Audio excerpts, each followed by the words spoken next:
Harold Bennett spent 41 years building a life he could trust. He raised 2 children, buried a wife he loved for 3 decades, and worked until his hands ached so that one day he could finally rest without fear of running out of money. By the time he turned 67, he had done exactly that. $412,000 sat in an account he checked every Sunday morning with his coffee, a number that meant safety, meant dignity, meant he would never have to ask his children for help. Then he met a woman who told him her name was Skylar, and within 11 months, that number was 0, and Skylar was gone. Nobody in Harold's family saw it coming, not because the signs weren't there, but because love has a way of making even the most careful man stop counting the signs. Skylar was 29 years his junior, warm in a way that made an empty house feel occupied again, patient in a way that made a grieving widower believe he'd been given a second chance nobody expected him to get. She learned his passwords the way any devoted partner might, helping him manage bills he found increasingly confusing, taking small tasks off his plate one at a time until she was quietly holding all of them. By the time anyone thought to ask a hard question, there was nothing left to ask about. What happened over those 11 months wasn't a single lie. It was 100 small ones, stacked so carefully that even now, looking back, Harold's family struggles to point to the exact moment they should have stepped in. This is the story of how a retired construction foreman, who never missed a mortgage payment in his life, woke up one morning to an empty bank account, a disconnected phone number, and a woman who had never existed the way he believed she did. It's a story about trust, about the particular loneliness that makes people vulnerable in ways they never expect, and about what happened when Harold finally understood exactly who Skylar really was. Before we dive deeper, let us know in the comments where you're watching from. We'd love to hear from you, and don't forget to hit that subscribe button so you never miss any of our upcoming videos. To understand how this happened, you have to understand who Harold Bennett was before Skylar ever walked into his life. He wasn't reckless. He wasn't foolish. He was a man who had spent his entire career reading blueprints and catching mistakes before they became disasters, a man his coworkers trusted with decisions that cost real money and carried real consequences. And yet the same instincts that made him excellent at his job seemed to disappear entirely the moment Skylar sat across from him at a diner one Tuesday evening and asked him about his late wife with a gentleness he hadn't felt directed at him in years. How does a man like that lose everything without ever once suspecting the person closest to him? That question sits at the center of this story, but it isn't the only one. Investigators would later ask whether Skylar acted alone, or whether the woman calling herself by that name was part of something larger, a pattern repeated with other men in other cities under other names entirely. Harold's own daughter would ask a harder question still, one she still struggles to answer today. Were there moments she could have said something sooner, warning signs she noticed but didn't want to believe, conversations she avoided because raising them felt like insulting her father's judgment? By the end of this story, you'll have to decide for yourself whether anyone could have stopped what happened, or whether Skylar had already made that impossible from the very beginning. Harold grew up in a small town outside Columbus, Ohio, the son of a machinist who taught him that a man's word was worth more than anything he could put in writing. He married his high school sweetheart, Diane, at 22, and spent the next 31 years building a life defined less by ambition than by steadiness. He worked his way up from apprentice to foreman at a regional construction firm, raised 2 children who both went on to build stable lives of their own, and spent every anniversary at the same lakeside restaurant where he'd proposed. When Diane was diagnosed with pancreatic cancer at 59, Harold cared for her himself through 14 months of decline, and when she died, something in him that had always been steady simply stopped. His children, Rachel and Mark, worried about him constantly in the years that followed, but Harold insisted he was fine, that he simply needed time. He filled his days with small routines, morning walks, church on Sundays, dinner alone in front of the television at exactly 6 o'clock. What none of them fully understood was how deep the silence in that house had become, how many hours passed each day without a single conversation. Harold had spent 31 years never once eating a meal without someone across the table from him. Now he ate every meal that way, and the quiet had started to feel less like peace and more like a slow erosion of something he couldn't name. He met Skylar the way an increasing number of people his age do, through an online community built for widowers and widows, a space that promised understanding from people who had lived through similar loss. Her profile described a young woman who had lost her own father early and gravitated toward older, wiser company as a result, someone who worked remotely in marketing and had recently relocated for a fresh start. She messaged him first, complimenting a photo he'd posted from a fishing trip years earlier, and Harold, flattered and startled by the attention, responded before he'd fully decided whether he should. Their conversations moved quickly from the platform to daily phone calls, then to video chats that Harold looked forward to with an eagerness he hadn't felt in years. Skylar asked about Diane without flinching, listened to stories about his children as if she genuinely wanted to know them, and slowly began sharing details of her own life that painted a picture of someone equally lonely, equally searching for something steady. She told him she'd grown up in foster care, that she'd never really had a family who showed up for her the way his had shown up for him, and Harold, a man who had spent his whole life taking care of people, found himself wanting desperately to take care of her too. By the third month, she was visiting him in person every few weeks, staying for stretches that grew longer each time. Rachel met her once at a family dinner and later described the encounter to investigators as unremarkable at the time, pleasant even, though she admitted Skylar seemed to know surprisingly little about the basic facts of her own supposed background when asked casual follow-up questions. Mark never met her at all, kept at a distance by a father who had grown noticeably more private about the relationship, deflecting questions with the same phrase every time. He said she made him happy again, and after watching his father grieve for 3 years, Mark didn't feel he had the right to push harder than that. The financial requests started small enough that Harold barely registered them as requests at all. Skylar mentioned once, almost in passing, that her car had broken down and she couldn't afford the repair before her next paycheck. Harold offered to cover it before she'd finished the sentence, transferring $600 without hesitation, telling himself this was simply what people did for someone they cared about. A month later, it was a medical bill she claimed her insurance had refused to cover. Then a family emergency involving a sibling Harold had never heard mentioned before. Each request came with an explanation detailed enough to sound plausible, and an apology sincere enough to make Harold feel almost guilty for the momentary hesitation he tried to hide. Somewhere around month 5, Skylar began helping Harold manage his own finances directly, an arrangement that started with good intentions on his part. He'd mentioned struggling to keep up with online banking, complained about how confusing the mobile app had become since Diane used to handle most of the household finances herself. Skylar offered to help, patiently walking him through account logins over video calls, eventually asking for his passwords so she could handle routine bill payments while he focused on things he actually enjoyed. Harold agreed readily, relieved to hand off a task that had genuinely overwhelmed him, never once considering that he was handing someone complete visibility into everything he owned. The withdrawals began small and infrequent enough to avoid triggering any alarm on Harold's part. A few $100s here, 1,000 there, always accompanied by a plausible story Skylar delivered in person or over the phone before he'd had a chance to notice the transaction himself. By month 8, the amounts had grown substantially, and the explanations had grown more elaborate, an investment opportunity Skylar claimed would double their combined savings within a year, a family debt she needed to settle before her sister lost her home.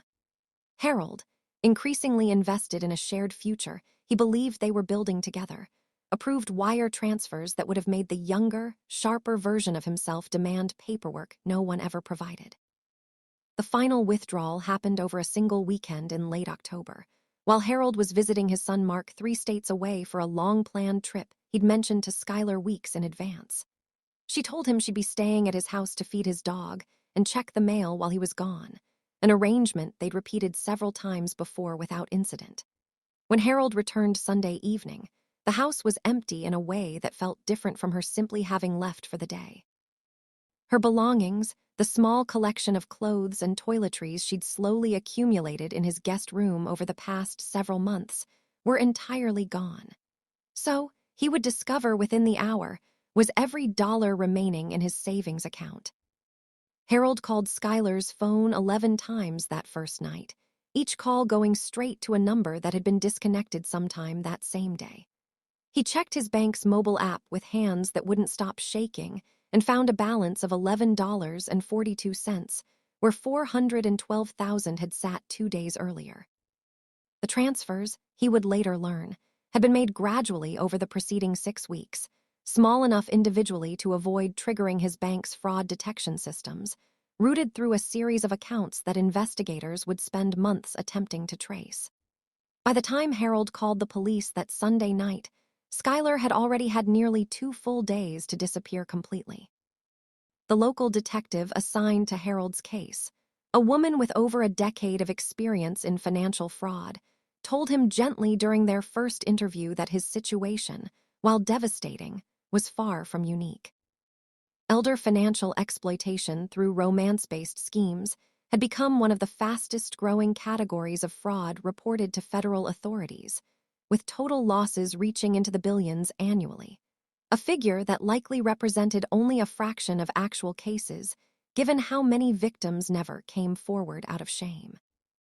She explained that the woman Harold knew as Skylar had almost certainly used a fabricated identity from the very beginning, that the photos on her profile likely belonged to someone else entirely, and that tracing her real identity would require cooperation from financial institutions across multiple states.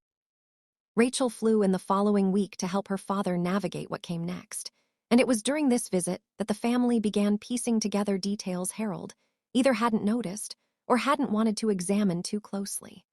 Bank statements revealed a pattern of withdrawals stretching back nearly 6 months, far longer than Harold had initially believed. A search of Skylar's supposed workplace turned up no record of her employment there at all. When investigators ran the photos from her dating profile through reverse image searches, they found the same pictures attached to at least 3 other profiles under different names, each targeting men in a similar age range across different states. The investigation slowly widened as detectives began comparing notes with colleagues in neighboring jurisdictions, uncovering a pattern that suggested Harold was not this woman's only victim. A retired dentist in Pennsylvania had lost close to $200,000 to a woman matching the same description 18 months earlier. A widower in Tennessee had reported a nearly identical scheme just 4 months before Harold's case began, right down to the excuse about a sibling's medical emergency.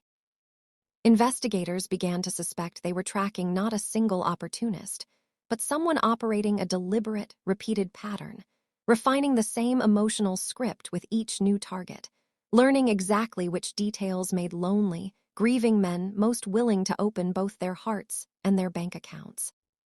Media attention arrived quickly once local news picked up the story, framing Harold alongside the other known victims as part of a broader piece on the rising epidemic of romance fraud targeting older Americans.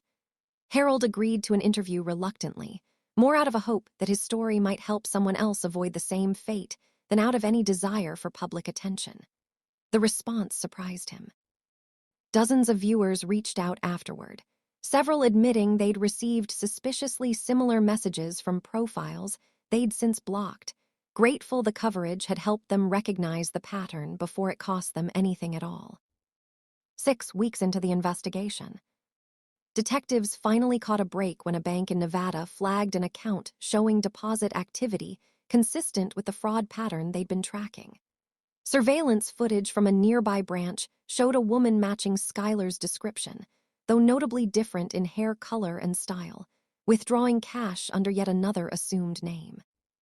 Facial recognition software cross-referenced against state identification databases eventually connected the woman to her actual legal identity, a 34-year-old former financial services employee named Marissa Doyle, who had lost her own licensing years earlier following a separate fraud investigation that had never resulted in criminal charges due to insufficient evidence at the time.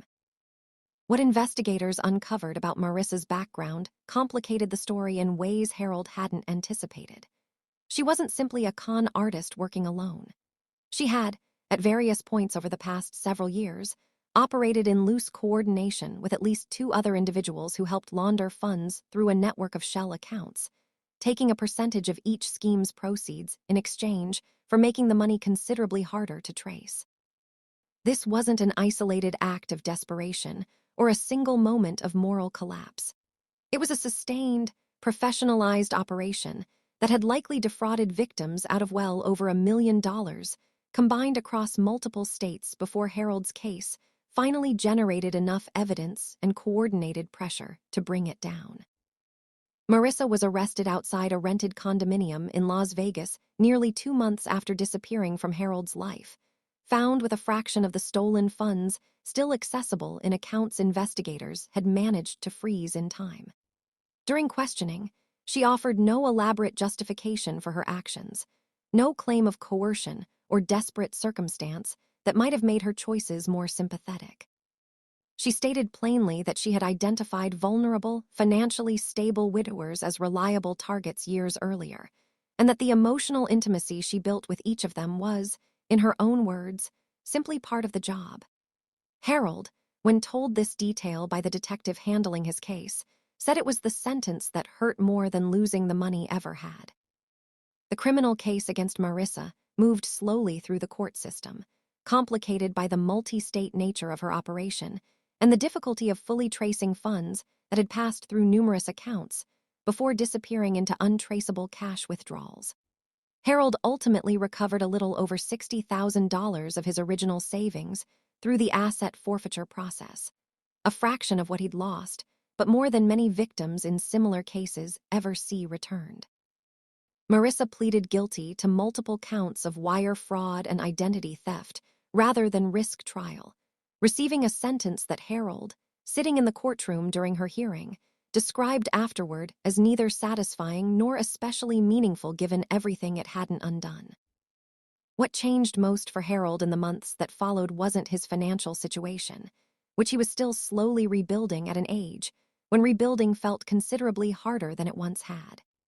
It was his relationship with his children, who had learned through painful necessity to check in more often, to ask harder questions, to treat his loneliness as something requiring active attention rather than something that would simply resolve itself with time. Rachel began video calling her father 3 times a week instead of once. Mark started inviting him on trips more frequently, not out of guilt, but out of a genuine reassessment of how much they'd let slip through the cracks during the years after Diane's death. Harold eventually agreed to speak with a nonprofit organization focused on elder fraud prevention, sharing his story at community events aimed at helping other seniors recognize the warning signs he hadn't been able to see in himself. He often ends these talks with the same observation, that the scheme that took his savings didn't work because he was foolish or careless, but because it was built specifically to exploit a kind of loneliness that nobody warns you about until you're living inside it. The people who design these schemes, he tells his audiences, aren't guessing at what grieving, isolated people need to hear. They know exactly what they're offering and exactly how expensive it can become to accept it. Before we dive deeper, let us know in the comments where you're watching from.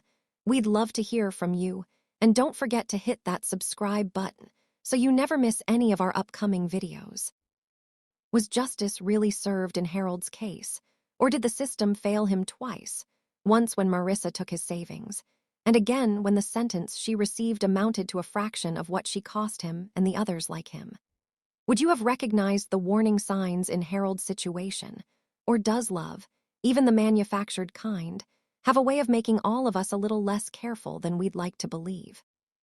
If this story affected you the way it affected everyone on our team while researching it, let us know in the comments what stood out to you most, and whether you or someone you know has ever come close to a situation like this one. Stories like Harold's are becoming more common every year, not less, and the more people understand exactly how these schemes work, the harder they become to pull off.